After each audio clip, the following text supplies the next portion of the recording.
Son père mourant lui serre la main avec force dans cette chambre d'hôpital stérile, la voix rauque le suppliant de protéger sa mère, Azusa et sa sœur.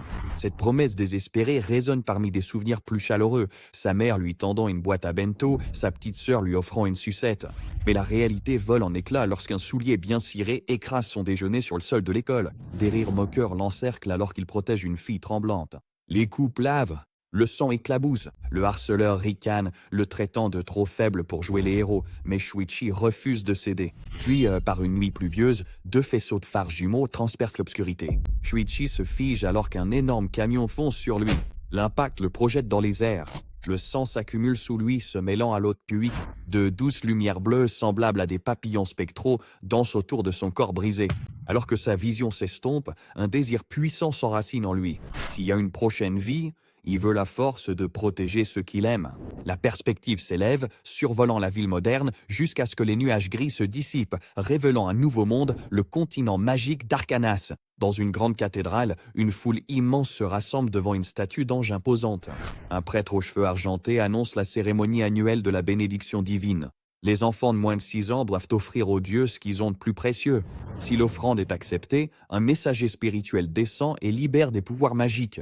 Un garçon du peuple demande à sa mère si des bonbons suffiront, mais elle lui explique que les dieux préfèrent les bijoux précieux. Des chuchotements parcourent la foule alors que la famille Ryan s'avance. Oltrien a misé toute leur fortune sur cet instant. Julia s'avance vers l'autel et dépose la couronne de la foudre. Le cercle magique s'illumine. Des éclairs bleus crépitent autour de sa frêle silhouette. Les spectateurs observent stupéfaits, reconnaissant la bénédiction de Caillé, le dieu du tonnerre, une aptitude de niveau 7 qu'on n'avait pas vue depuis plus d'une douzaine d'années. Le père marmonne à propos du deuxième enfant. Lucas s'avance, portant une lourde mallette, et dévoile une immense épée en obsidienne aux fissures lumineuses et irrégulières. Une vague de chaleur envahit la place. Derrière Lucas, une aura fait apparaître un avatar de feu terrifiant, Vulcanis, le dieu du feu. Il soulève la lame, adresse un signe de pouce levé à sa sœur, puis monte sur l'estrade. Lorsque la lame touche le sol runique, la réaction est violente. Le cercle magique s'embrase d'un rouge profond. Dehors, le ciel clair se couvre de nuages sombres et d'une brume rouge apocalyptique. Le père s'essuie le front, se demandant si cela annonce le mythique niveau 9. Une colonne de feu aveuglante jaillit, enveloppant Lucas. Les flammes consument les ticelles. Son expression se tord de douleur. Il se débat et hurle. La colonne disparaît instantanément. Lucas s'effondre en arrière, son corps entouré de flammes bleues spectrales qui vacillent puis s'éteignent. Il s'effondre sur le marbre froid tandis que sa sœur laisse tomber sa sucette. La fillette tremble, regardant son frère gisant sans bouger. La famille se précipite en bas en hurlant.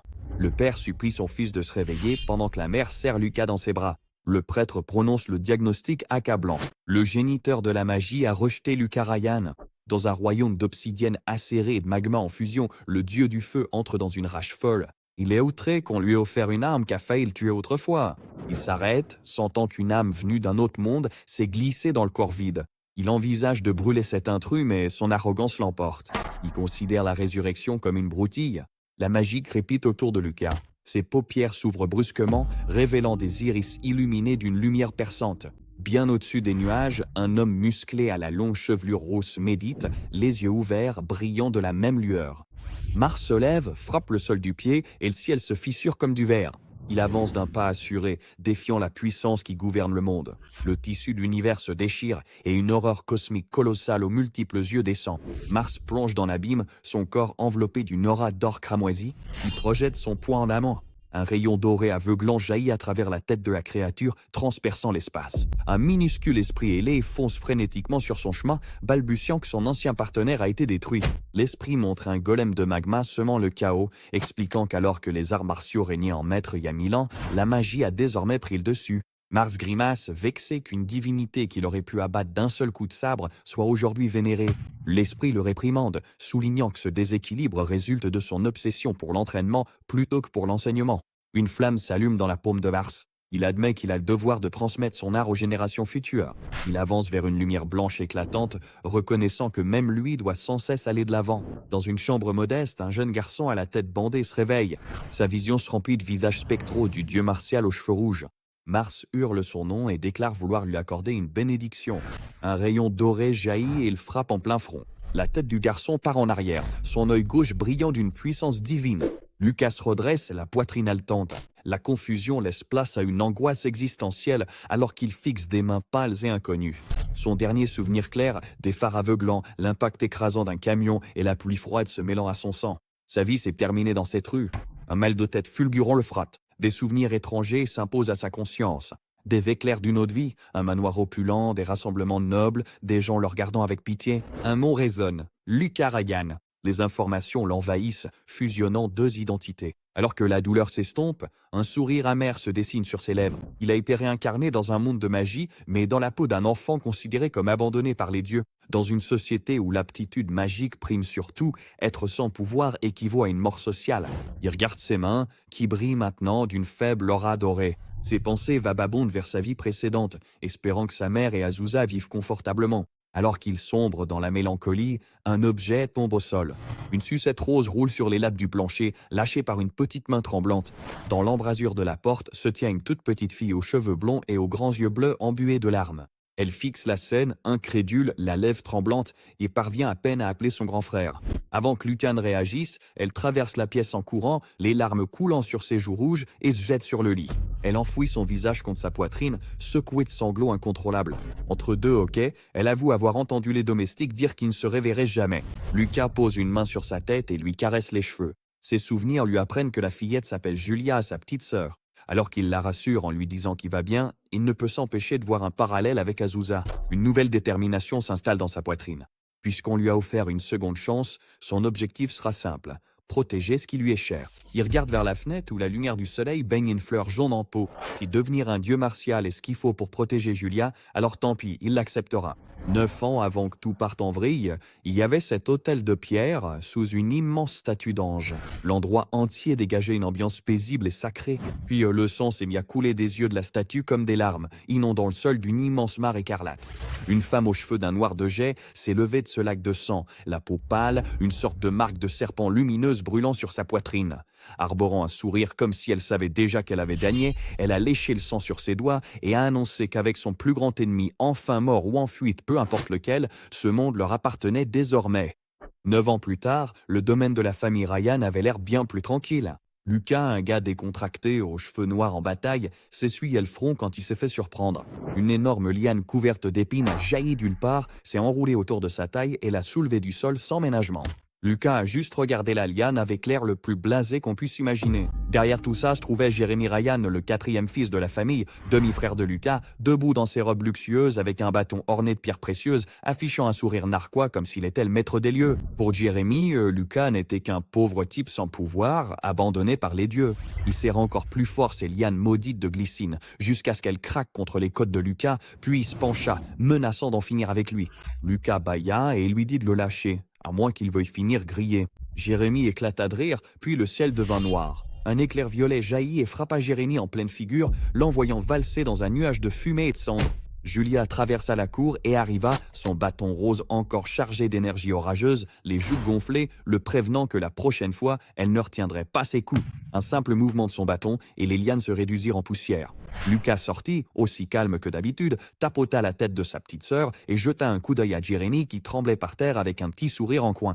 Jérémie s'éloigna en courant, lançant une menace peu convaincante, et Lucas remarqua tranquillement que si le gamin courait aussi vite, c'est que Julia avait été clémente avec lui. Elle lui demanda pourquoi il ne ripostait jamais lui-même. Il lui rappela avec un sourire discret leur secret. Sa véritable force n'était pas destinée à être montrée à tout le monde. Ses 9 années n'avaient pas été perdues. Lorsque Lucas s'est réveillé pour la première fois dans ce corps, son père Holt était entré, tellement bouleversé que sa canne lui avait échappé des mains avant qu'il ne se précipite pour serrer Lucas dans une étreinte étouffante. Lucas s'attendait à se faire mettre à la porte. Au lieu de cela, il a découvert un père qui plaçait sa sécurité au-dessus de tout le reste. L'une des lettres de Holt l'a finalement conduit à d'anciens traités d'arts martiaux cachés dans la bibliothèque familiale. Et cette nuit-là, en se faufilant dans les couloirs sombres avec seulement une bougie, Lucas a fait son choix. Le personnel remarquait qu'il disparaissait pendant des heures chaque jour. Certains racontaient qu'il allait être exilé parce qu'il n'avait aucun pouvoir magique. D'autres étaient simplement mal à l'aise à cause des étranges secousses qui faisaient trembler la maison. Personne n'a deviné la vérité. Sous sa propre chambre, Lucas a passé 6 mois à creuser la terre à main nue, aménageant tout un complexe souterrain, salle d'études, réserve, atelier d'armes, terrain d'entraînement, même une salle de bain.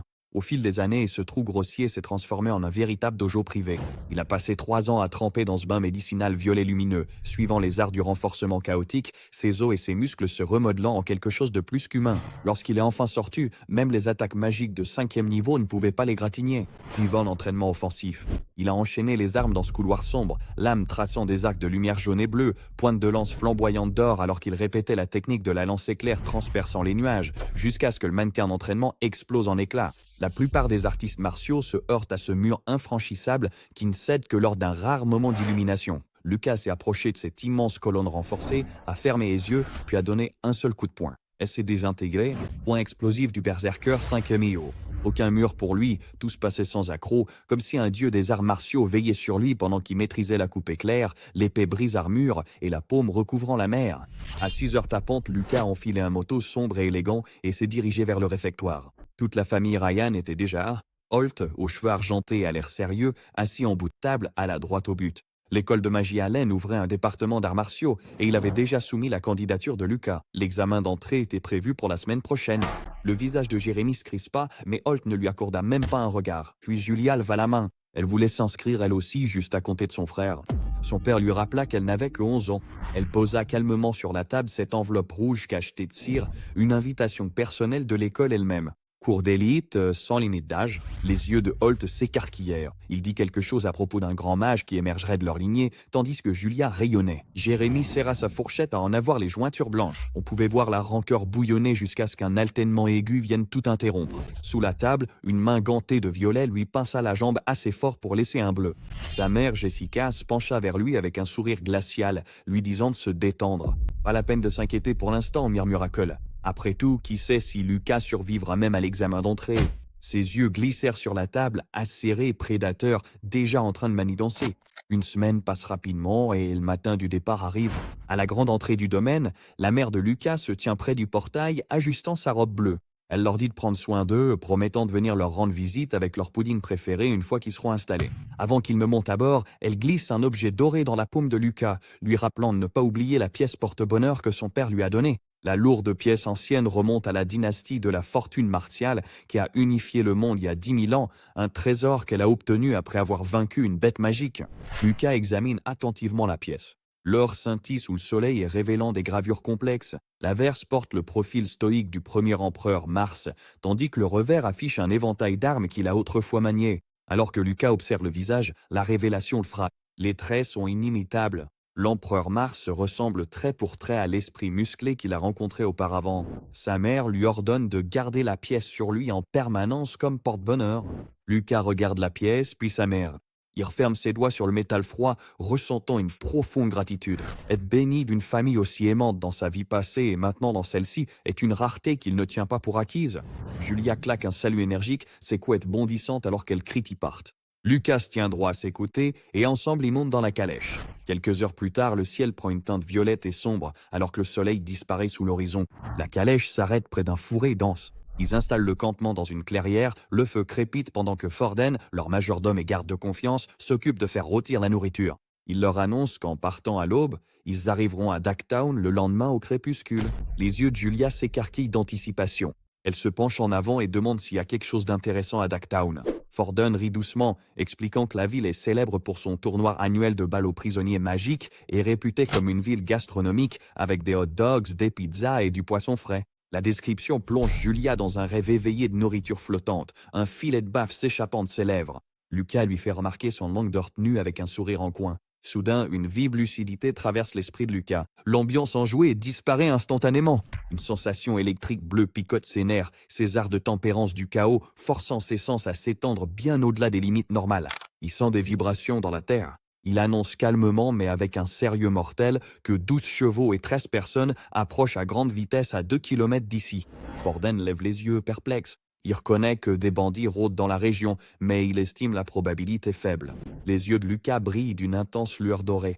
Il sait que ce n'est pas une fausse alerte. Tandis que Julia grignote joyeusement du pain, sans se douter de rien, Lucas se lève. Il évalue rapidement la situation. 5 personnes de leur côté, dont un enfant. Il avertit le groupe et ordonne à tout le monde de se mettre en position. Forden hésite. La forêt est silencieuse à ses oreilles. Il se demande ce que veut dire le jeune maître, mais l'urgence prend le pas sur le doute. Il dégaine son rapière et ordonne aux gardes de préparer leurs armes. Les gardes réagissent aussi, adoptant des positions défensives. Quelques instants plus tard, le silence vole en éclats. Le sol tremble violemment alors que des chevaux surgissent à travers la lisière des arbres. Le camp paisible se retrouve instantanément encerclé. Le chef des bandits, un homme balafré avec un cache-œil, tire sur les rênes, son cheval se cabrant. Il rit comme un fou, criant qu'ils ont trouvé d'autres proies faciles, se vantant que les nobles pullulent partout avant l'examen d'entrée. Les bandits encerclent la calèche, les regards lourds de convoitise. L'un d'eux reluque la jeune fille, faisant remarquer qu'elle se vendrait à un bon prix. Un autre lorgne le garçon, suggérant qu'il serait populaire auprès d'une clientèle dépravée. Forden s'avance, se plaçant entre la vermine et ses protégés. Il dégaine son épée et la voix basse et menaçante, demandant s'il réalise les conséquences. Le chef des bandits rit de la menace. Il aboie un ordre impitoyable, tuer tout le monde sauf les enfants. Les bandits chargent, les chevaux soulevant la poussière. Un garde lance sa lance, mais le bandit esquive avec un sourire dément, ripostant avec une lame courbe. Le chaos éclate. Forden se déplace avec une grâce entraînée par les coups, mais le nombre finit par le repousser. Il crie exhortant Lucas à emmener Lady Julia et à s'enfuir. Une lumière aveuglante jaillit soudainement sur le champ de bataille. Un feu magique engloutit un garde, ses cris étouffés par les flammes rugissantes. Le chef des bandits brandit un bâton qui luise d'une chandeur intense, son œil unique brillant d'un rouge intense dû au mana. Le sang-froid de Forden se fissure lorsqu'il réalise qu'il y a un mage parmi eux. Une lame surgit de son côté aveugle et lui tranche le dos. Du sang gicle? Forden trébuche et crie désespérément au jeune maître de s'enfuir. Le chef des bandits, furieux d'avoir perdu un camarade, pointe son bâton incandescent vers le vieil homme, jurant de le brûler vif. Malgré ses graves blessures, Forden serre plus fort son épée. Une faible aura bleue l'entoure lorsqu'il déclare qu'il protégera les enfants même au péril de sa vie. Lucas tremble, évaluant la situation avec un esprit froid et analytique. Forden, simple artiste martial de niveau 2, n'a aucune chance face à un mage. Des souvenirs envahissent l'esprit de Lucas. Forden, le portant sur ses épaules, lui lisant des histoires, ne lui offrant que de la gentillesse. Forden, c'est la famille. Lucas serre le poids. Il ne peut pas regarder sa famille mourir pour préserver son secret. Il se tourne vers Julia, lui ordonne de se cacher, son expression se durcissant en une résolution inébranlable. Forden tombe à genoux, ses forces l'abandonnant. Un bandit se dresse au-dessus de lui, levant haut son épée, prêt à porter le coup fatal. Des traînées de lumière dorée fendent l'air crépusculaire à la vitesse de balle. De petits projectiles émergisés atteignent leur cible avec une précision mortelle. Les bandits n'ont jamais le temps de réagir. Des pierres lumineuses transpercent crâne et poitrine. Les corps s'effondrent à l'unisson. Caché dans le feuillage, Lucas est accroupi, la main irradiant d'une lueur ambrée. Il réduit en poussière une pierre restante, l'air blasé. Sa compétence frappe de rafale, améliorée simplement en lançant des cailloux sur des oiseaux, est totalement surpuissante pour cette situation. En contrebas, les ennemis restants hurlent pour savoir qui est en train de les massacrer. Le chef des bandits réalise que ses subordonnés ont été anéantis en un instant. La panique se transforme en rage vengeresse. Un cercle magique cramoisi s'illumine derrière lui. Il décide que s'il doit tomber, il emportera une vie avec lui. Il vise le vieux majordome. Une énorme sphère de feu tourbillonnante jaillit du bâton du chef, rugissant en direction du serviteur sans défense. Forden reste figé, toute son énergie épuisée. Il regarde l'enfer approcher avec une résignation apaisée, trouvant la paix en sachant que quelqu'un est intervenu pour sauver le jeune maître et la demoiselle. Une silhouette surgit dans l'espace entre le majordome et la flamme. Lucas tend la main, la paume entourée d'une aura dorée. Il attrape l'énorme boule de feu comme s'il s'agissait d'un objet physique. D'un geste vif et déterminé, il écrase le soir. Le feu implose et disparaît, ne laissant que quelques volutes de fumée. Le chef des bandits est paralysé par le choc, incapable de comprendre comment un garçon a annulé un sort de feu de haut niveau. Le désespoir prend le dessus. Il serre son bâton plus fort, prêt à riposter. Mais il est trop lent. L'œil de Lucas brille d'une lumière jaune féroce alors qu'il se jette en avant, déclarant le combat terminé. Déchaînant le poing explosif du berserker, il assène un coup dans la poitrine du bandit. Une colonne aveuglante de lumière dorée explose à l'impact, submergeant les défenses et engloutissant le haut du corps du mage. Du sang gicle alors que le bandit est projeté en arrière avec une force incroyable, s'écrasant sur son cheval avant de rouler au sol. Lucas atterrit en douceur, l'air parfaitement serein. Forden se précipite en avant, perdant tout son sang-froid. Il se demande comment un jeune garçon a pu tuer instantanément un mage de haut niveau. Lucas se tourne vers lui avec un sourire charmeur et décontracté, levant 3 doigts en plaisantant qui semble avoir un don pour les arts martiaux. Le majordome fond alors en larmes, submergé par le soulagement, dans une scène presque comique. Cependant, ce soulagement est aussitôt étouffé par une chute soudaine de la pression atmosphérique. Une aura violette sombre s'échappe des ondes derrière eux. Forden se fige, sentant que quelque chose ne va pas. Du sol imbibé de sang, des racines tordues de muscles et d'eau jaillissent, s'entremêlant à une vitesse écœurante. Une abomination grotesque s'élève, formant un torse squelettique enveloppé de chair rouge à vif, son unique œil brillant d'une lueur violette malveillante alors qu'elle les domine de toute sa hauteur. La mâchoire de la créature se décroche, hurlant à répétition des ordres de mourir. Le jeune homme tient bon, son manteau sombre fouetté par la force du vent générée par l'intention meurtrière du monstre. Son esprit s'emballe, non pas par peur pour sa propre vie, mais dans une panique protectrice pour Julia derrière lui. Il doit en finir sur le champ. Il se déplace avec une agilité surnaturelle alors que le monstre abat d'énormes appendices en forme de faux. Les lames d'os fondent l'air, le frôlant de justesse, mais il est déjà en l'air. Il pivote en plein vol, esquivant un second coup, puis redescend, enfonçant un point auréolé de lumière dorée directement dans le crâne de la créature. L'impact est viscéral, fissurant la plaque osseuse et envoyant une onde de choc doré parcourir la carcasse du monstre. Il perd pas de temps. Atterrissant avec grâce, il canalise une énergie violette dans son poing fermé, libérant une rafale de force éthérée sombre qui se matérialise en lourde chaîne. Les tentacules projettent l'entité contre le sol, clouant ses membres pourrissants dans la terre. Maintenant immobilisée, la véritable nature devient plus claire. Une silhouette cadavérique enchaînée de fer et de malveillance se débat contre les entraves magiques. Un seau violet lumineux s'illumine sur la tempe de la créature, une marque triangulaire de contrôle qui pulse d'une énergie nécromantique. Les yeux dépareillés de Lucas se plissent alors qu'il reconnaît le signe de la nécromancie manipulant les morts. La bête rugit, se débattant contre ses liens, brisant la suppression et, prenant de l'ampleur, se dressant au-dessus de lui à quatre pattes. Comprenant que la simple force physique est inutile face à une marionnette de chair, il change de posture. Une énergie dorée commence à rayonner de tout son corps, illuminant la forêt sombre. La bête se jette sur lui, une énorme main violette s'abattant pour l'écraser, mais il est déjà en mouvement. Il s'avance hardiment dans la garde de la créature, tendant sa paume ouverte vers le visage du monstre. Il libère la paume explosive d'ouverture du chi. Une colonne aveuglante de radiance dorée jaillit de sa main, engloutissant instantanément la créature. La lumière sacrée décape la chair jusqu'à l'os, anéantissant la magie noire et le réceptacle dans un torrent de puissance purificatrice absolue. Alors que la brillance dorée s'estompe, il ne reste plus qu'une silhouette dissipée de fumée noire. La menace a disparu. Lucas expire bruyamment et se laisse glisser pour s'asseoir sur l'herbe. Avant même qu'il ait le temps de reprendre son souffle, Julia accourt, sa chevelure blonde rebondissant alors qu'elle le plaque dans ses bras pour le serrer. Elle rayonne, lui demandant s'il a vaincu les méchants, totalement inconsciente du cauchemar qu'il vient de réduire en poussière. Il lui sourit tendrement et la serre dans ses bras. L'air nocturne reste tendu. Lucas lève les yeux, sentant une perturbation persistante dans l'atmosphère. À côté de lui, le cheval se cabre, les yeux écarquillés de panique. La fille aux cheveux argentés est affalée sur son dos, toujours ligotée et tremblante. Au loin, dans un endroit étouffé par les ténèbres et l'odeur métallique du fer, des cadavres enveloppés de liens serrés pendent du plafond. En dessous d'eux, une femme à la peau pâle et aux cornes sombres se baigne dans une mare de sang épais et cramoisi. Elle fait tournoyer un verre de liquide rouge, les yeux plissés alors qu'elle sent une rupture dans sa connexion magique. Elle réfléchit à voix haute que le numéro 4 a disparu. Se levant du bassin, le fluide cramoisi et ruisselant sur son corps, elle décide que l'enquête est secondaire. Retrouver toute sa puissance reste sa priorité absolue. De retour dans la forêt, le groupe s'est installé. Julia s'assied à côté de la captive secourue et lui demande son nom. La fille aux cheveux argentés se présente sous le nom de Mia Rasta. Lucas retient le nom de famille. Cela éveille un souvenir en vie. Il se rappelle que les familles Rasta et Ryan sont toutes deux de grandes familles nobles vivant près de Ducktown. Julia fait immédiatement le lien et demande doucement à Mia pourquoi les bandits s'en sont pris à elle avec autant de violence. Les yeux baissés, Mia laisse monter les larmes alors que des souvenirs traumatisants refont surface. Elle raconte l'horreur. L'attaque avait été soudaine et brutale. Elle décrit comment les bandits se sont jetés sur leur calèche, la violence submergeant les gardes un à un. Les flammes ont englouti la mougne. Elle se souvient de sa femme de chambre qui s'est courageusement interposée pour la protéger avant de succomber à la cruauté des bandits. Les hommes riaient comme des fous alors que les flammes faisaient rage.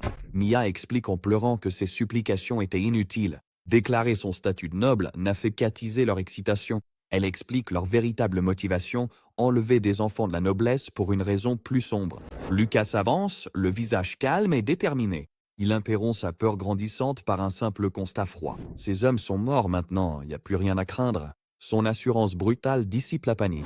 Plus tard, le feu crépite doucement. Forden s'approche de Lucas et lui tend une pomme de terre rôtie. Il annonce que Lady Nia et Lady Julia se sont enfin retirées pour la nuit. Lucas accepte la nourriture et fait signe à Forden de s'asseoir. Il fixe les flammes. Lucas demande à Forden ce qu'il pense du récit de Mia. Forden suggère que ces bandits sont probablement des récidivistes, ciblant systématiquement les enfants de la noblesse depuis un certain temps. Lucas fixe le feu d'un air sombre, son esprit reconstituant les anomalies. Il remarque que ce n'étaient pas de simples brigands. Ils maniaient la magie et possédaient une capacité grotesque à manipuler les morts. Les ombres s'épaississent alors qu'il exprime sa conclusion. Il y a un démon terrifiant qui tire les ficelles derrière ces attaques. Forden hoche gravement la tête, promettant d'en informer immédiatement le maître, et suggère de contacter la famille Rasta pour coordonner une réponse. Le lendemain, la calèche arrive devant les imposants murs de pierre de Ducktown, une forteresse à la frontière de l'Empire Carmina. Lucas annonce l'annulation soudaine de leur projet de visite.